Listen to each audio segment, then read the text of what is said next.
I am a 28-year-old woman, and I have two kids, a 6-year-old son and a 3-year-old son, with my husband, who is also 28 years old. My sister Meredith, who is 32 years old, and her husband, who is also 32 years old, also have two boys, Eugene, who is 13, and Atlas, who is 11. We just got back from a cruise with Meredith's family. We had several issues with Eugene's behavior on the cruise. Eugene is normally a pretty quiet kid. When we go over to Meredith's house, Eugene is usually in his room playing video games with friends, working on his robotics or science experiments, stuff like that. However, we saw his true colors on this cruise. The first problem we had was when Atlas wanted to show us the clothes he got for the cruise. Our family is white. Atlas's girlfriend is black, and we live in a 90% plus white area. Atlas plays basketball, and a lot of the television shows he has watched have been about basketball. Currently, he wants to learn Mandarin and Korean to watch basketball sitcoms in other languages. Atlas's favorite basketball players and music artists are black, and his favorite genre of music is rap and hip-hop. His girlfriend has influenced his style choices. When he showed us his clothes, it was very clear his outfits come from black-owned fashion businesses. Atlas has always been more influenced by black culture than what you would expect for a kid who is wealthy and white. My husband and I have always felt conflicted on this and what is appropriation versus appreciation, and we don't feel like we can make a judgment on that as white people. The issue is, Eugene made a comment about Atlas dressing like a derogatory term. When my husband and I expressed our shock at his statement, he doubled down and said he only said it because it's true, and Atlas should stop dressing like a derogatory term if he didn't want to hear that. Meredith and her husband heard him say that and didn't do anything. Later that night, I asked Meredith in private if they ever spoke to him about that comment. She said they did, but didn't want to ruin the mood, so when he defended himself, they didn't push back. I later spoke to Atlas in private, and he said that Eugene uses the derogatory term all the time, despite him getting upset over it. Another issue was Atlas was crying over a minor bruise he got after he bumped into a table. He was playing with our oldest and running around. Eugene was also in the room and told Atlas to stop crying, and that crying was for derogatory term. Again, Meredith and her husband did nothing. When I said something about watching our language, Eugene said he said nothing wrong. The last major problem we had was at dinner one night. We had a server who was visibly some type of Asian. Eugene made a joke about how we're probably going to get dog meat from this server. I told Eugene to cut it out, and he rolled his eyes at me. We got back from the cruise on Friday morning and were back home by Friday evening. We went to Meredith's for dinner on Friday night. Atlas had his girlfriend over, and I could see he was trying to avoid Eugene whenever he came near him. Once his girlfriend left, I decided to speak to Atlas in private.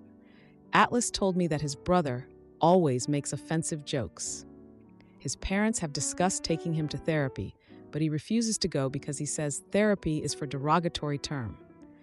I went to speak to Eugene. He had two friends over. All three of the boys said Eugene did nothing wrong and doubled down on their behavior. One of his friends suggested I was on my period because I was getting too offended, and Eugene said I was proving why women shouldn't be in politics. After all of this, I went to Meredith and told her that if Eugene's behavior didn't change, I do not want my family to be around her because I think he would be a bad influence on my sons. She said I was being too harsh and that he would grow out of being edgy. She said she tried therapy, but he rejected it, and she isn't going to force him to go and strain their relationship. She said I was overstepping my boundaries. Am I the antagonist? Now, for a few comments before the update. Comment 1. Not the idiot. Your sister can call it being edgy, but your nephew and his buddies are on a pretty ugly path. It sounds like they are probably following some of the worst sorts of online influences, and your sister is refusing to parent. Comment 2. He isn't edgy. He's a discriminatory, misogynist jerk. I wouldn't want to be or have my family around someone like that either. So, not the idiot. Also, your sister and her husband are enabling him, which I would call out as well. Now for the update. I'm back with an update on the Eugene situation, and I wish I had better news. It's been a few months since the cruise, and honestly, things between Meredith and me are super strained. I didn't want to make things worse, so I decided to go to Eugene's birthday party at a local bowling alley. Figured it would be a good idea to keep the peace, right? It was pretty clear from the moment I walked in that the atmosphere was tense. Eugene's friends were all there, and my kids were there too, which made things even more awkward. So during the party, Eugene made a joke about Atlas's fashion in front of everyone. The laughter that followed made me really uncomfortable. I could see that Atlas looked visibly upset, but was trying his best to laugh it off. It just made me feel so helpless. After the party, I took Eugene aside to talk to him privately. I reminded him about our previous conversations about respect and all that, but of course, he brushed me off and claimed he was just being funny. He insisted that everyone else enjoyed it. I've started to notice a change in my kids, though. They seem more withdrawn around Eugene. It hurts to see them like this. A few weeks later, I got a text from Meredith inviting me to dinner to talk about Eugene's behavior. I knew this conversation was coming, so I agreed. At dinner, Meredith was really defensive. She kept insisting that Eugene would grow out of his jokester phase. I tried to share specific incidents that had hurt my kids, hoping it would lead to a serious conversation, but it didn't go as planned. Eugene overheard us talking and jumped right in, ridiculing my concerns. That just made everything worse. Meredith scolded him, but then quickly backtracked, saying he was just being himself. A few days later, Eugene showed up uninvited while my kids were playing outside. He made a mean comment to Atlas, who ended up running inside crying. I had to tell Eugene to leave. He threw a fit, insisting he could say whatever he wanted and that Atlas was too sensitive. A week went by, and I got a call from Meredith, who was disappointed with my attitude. I explained that my priority was my kids and their mental well-being. She said she felt caught in the middle, which makes sense, but it further strained our relationship. I made the decision to limit my kids' time with Eugene for their safety. At a family gathering for Thanksgiving, Eugene showed up despite not being on the invite list. The tension was so thick, and I had to explain to my kids why we had to stay away from him. In a moment of frustration, I confronted Eugene about his behavior in front of everyone. It turned into a heated argument with awkward guests watching. Meredith stood up for Eugene, saying he was just joking, which felt like such a betrayal. I left the gathering early with my kids, and we didn't speak for a few days. The following week, I got a message from Meredith accusing me of ruining family relationships. Atlas told me he didn't want to go to any family events anymore because of Eugene. It hurt to hear that. Eugene continued posting on social media, mocking my family, which only alienated us further. Meredith reached out one last time, proposing a family therapy session to address everything, but I declined. The damage is done, and I need to protect my kids. That's where we are right now. Edit. Meredith and I have been friends for over 20 years. I never imagined we'd end up in this situation. Our kids grew up together, and I always thought our families would be close. When the issues with Eugene started, I tried to talk to Meredith about it, but she was dismissive. I know she wants what's best for her family, but she doesn't see how harmful Eugene's behavior is. I don't want to lose our friendship, but I can't put my kids in a position where they feel uncomfortable or unsafe. I'm hoping time will heal things between us, but for now, my kids come first. Am I the idiot for documenting my wife's breakdown after she refused therapy and drained our bank account? I'm a 25-year-old man, and I've been married to my wife, who is 26 years old, for 4 years. We have been dating since we were teens. We are childhood friends, and at this point, we have been together for about a decade. This all started a month ago when I went on a company trip. My boss urged me to attend the trip because it would help me learn more, and it was a golden opportunity for me. So I told my wife, and she agreed I should go. It was just for a week. A few days before my departure, my wife mentioned that she was going to attend a party hosted by her friends. I told her she shouldn't attend, and she got mad and asked me why I was restricting her. You see, my wife has become quite an alcoholic in the past few months, and it has become a problem for both of us. I told her that if she drank too much, I wouldn't be around to help her. She kept saying she would be fine, but I was adamant, and finally, she said she wouldn't attend, and I trusted her. I went on the trip with my boss, and after 3 days, my wife called me. I couldn't pick up her call, but when I checked my phone, I saw many calls and texts from her. When I did get the chance to call her back, she just kept yelling at me, saying, "Come back right now, come back right now." I panicked and cut my trip short to return to her. When I arrived, she hugged me like never before and kept crying. It took a long time, but she eventually told me she was wrapped. I asked her about the details, and she explained that she was attacked by a group of men after she got drunk. To this day, I still do not know who these men are. I asked her multiple times, but she just said she didn't want to tell me. I encouraged her to press charges, but she refused, saying it would ruin her life even more. This has been going on for a month now, but a week ago, she went into full-on panic mode. She has basically glued herself to me. Even in the shower or bathroom, I see her everywhere. She went as far as locking our house from the inside. I talked to my boss about it, and he gave me some time to sort things out. Yesterday, I told her that she's going too far.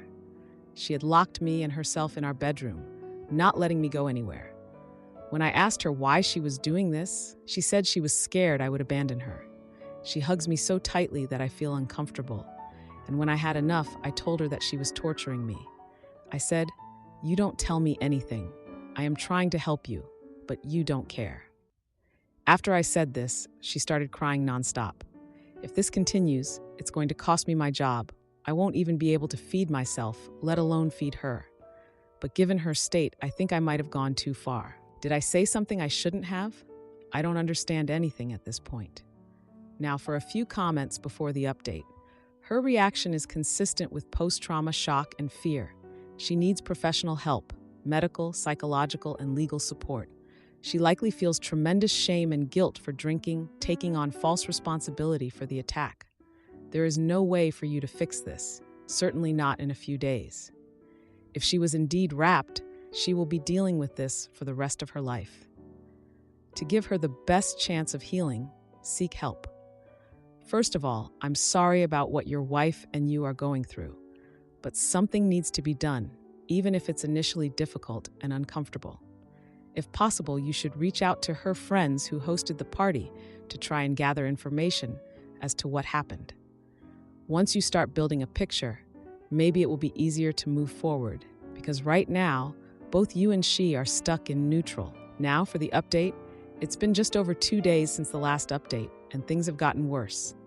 I'm still trying to support my wife, but her behavior has become more unpredictable. She started refusing to leave the house, saying she feels unsafe.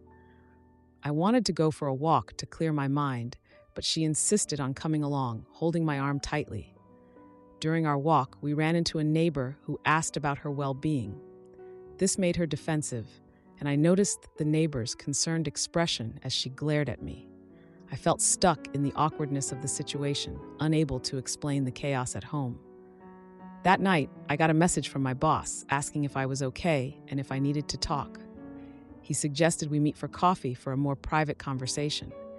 At the coffee shop, he expressed concern and offered to help me find resources. Days passed, and I noticed my wife becoming more paranoid, checking the locks multiple times a day. I came home one evening to find her sitting in the dark, staring blankly at the wall. She said she heard noises outside and was convinced someone was watching us. I decided to take a weekend trip to clear my head, but she begged me not to go. While I was away, I received frantic texts from her, saying she heard footsteps in the house. I rushed home, finding her sitting in the living room with all the lights on. She had packed a bag and insisted we leave immediately, saying we were in danger. I tried to reason with her, but she became more and more upset. We ended up arguing for hours, with her crying and accusing me of abandoning her. The next day, I found out she had called her parents while I was away. They showed up unannounced, wanting to help, but only added to the tension. A few days later, I discovered she had been secretly withdrawing money from our joint account. When I confronted her about it, she became defensive, claiming it was for emergencies. Tensions escalated to the point where I decided to stay with a friend for a few days. When I returned home, she was sitting on the front porch, waiting for me. She begged me not to leave again, promising to get help. I started documenting everything: her behavior, our conversations, and the money issues. During a family dinner, her parents brought up the idea of therapy, but she shut them down angrily. I secretly reached out to a therapist to discuss the situation, hoping to find a way forward. The therapist suggested I set boundaries for my own well-being. I planned a surprise confrontation with her about the money and her behavior. When I brought it up, she denied everything and accused me of betraying her trust. In a moment of frustration, I revealed I had been documenting everything. She was shocked, and the argument escalated into a screaming match. I finally decided to take control of the finances, moving money to a separate account. Our relationship is now at a breaking point, with both of us unsure of what will happen next. Edit.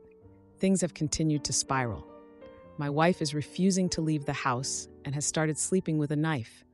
She accuses me of plotting to leave her and has broken down multiple times, questioning why I'm treating her like this. I've consulted with a therapist again, discussing the need for couples therapy. Am I the idiot for confronting my boyfriend's sister about her threatening texts and keying my car? So I've been dating my boyfriend Chris for the last year. We started off as friends with benefits, but decided to give it a try about 3 months into it. A couple of months ago, he introduced me to his family. I was nervous because I'm not close with my family, and he is the complete opposite. I wanted so badly to make a good impression because they mean so much to him. His mom, dad, and 2 younger brothers are great, but it's his older sister that is the problem.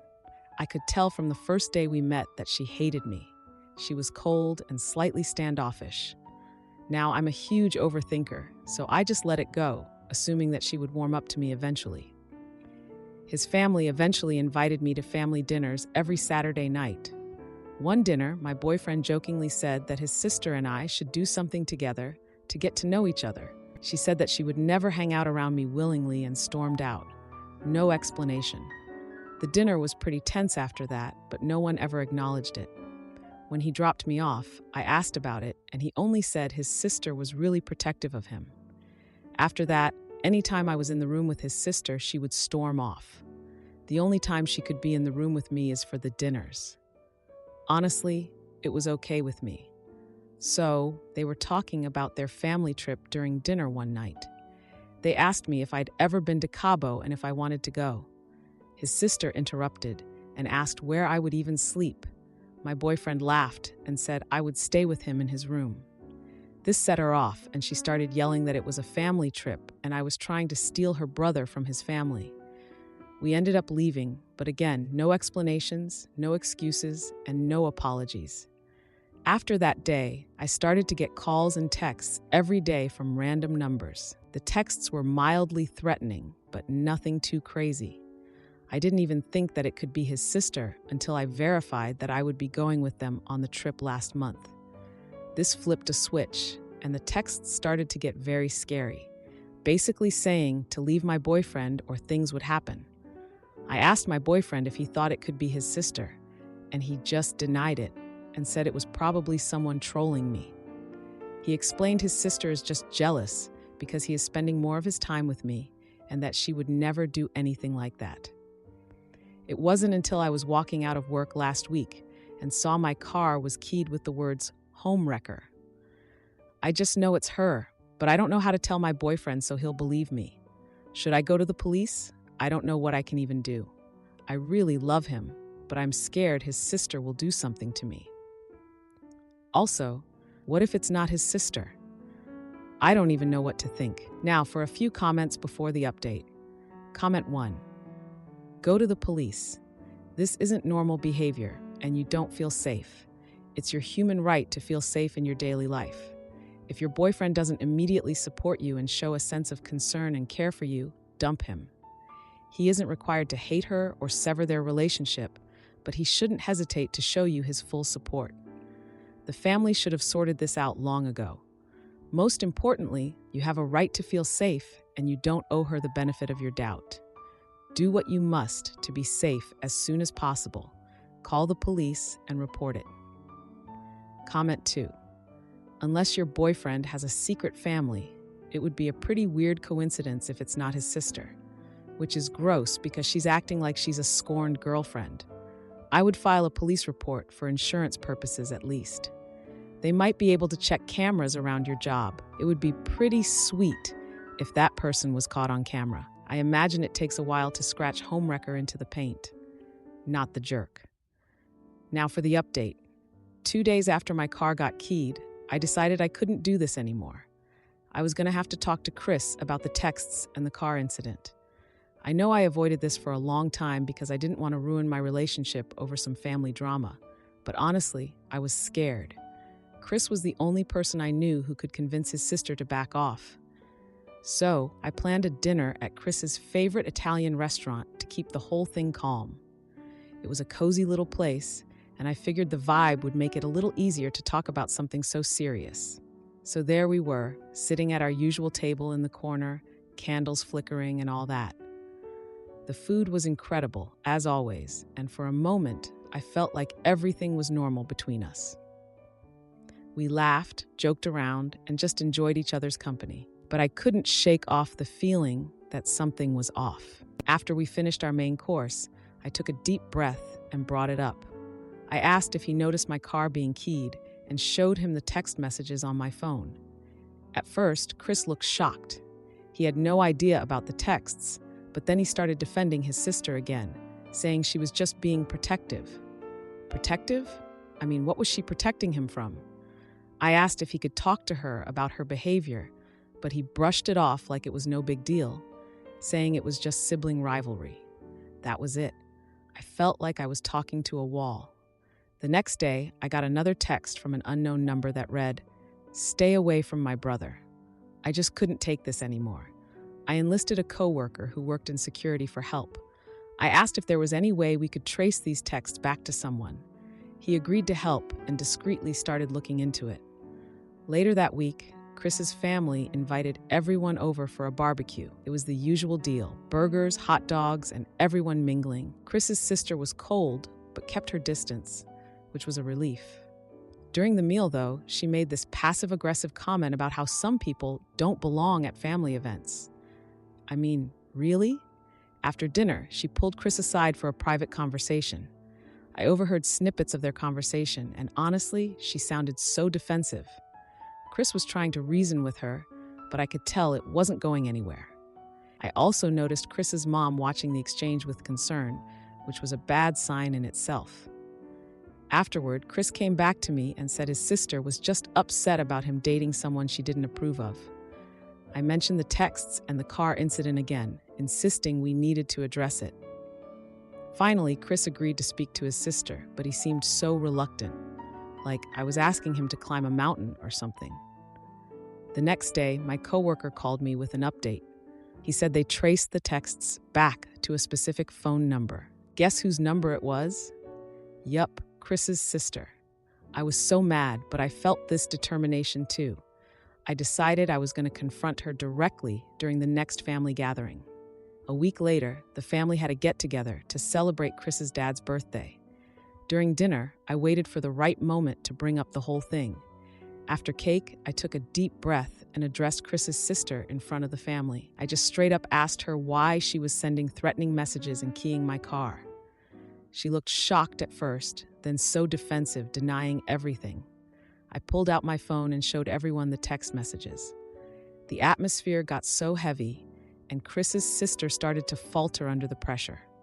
Chris backed me up, saying he needed to hear the truth from her. She finally broke down and confessed, admitting she was jealous and scared of losing Chris. The family was silent as Chris expressed disappointment in her actions. She apologized, realizing how far she had taken things. The family agreed to work on their issues together, which I thought was a step in the right direction. After everything, Chris took me aside and thanked me for being brave. We agreed to set boundaries with his sister moving forward. I wanted to ensure more respect in our relationship. The following week, Chris's sister reached out to me, wanting to start fresh and build a better relationship. It wasn't going to be easy, but I think we were all willing to try. To answer a few questions, Chris's sister was indeed behind the messages. She was jealous of our relationship, thinking she would lose her brother. Chris's family was supportive during the confrontation, and they all agreed to work on their issues. It was uncomfortable, but it needed to happen for our relationship. If you liked this video, you'll probably like these too. Also, while you're here, please consider subscribing. It's your support that keeps this channel alive and allows me to make better and longer videos. Have a great day.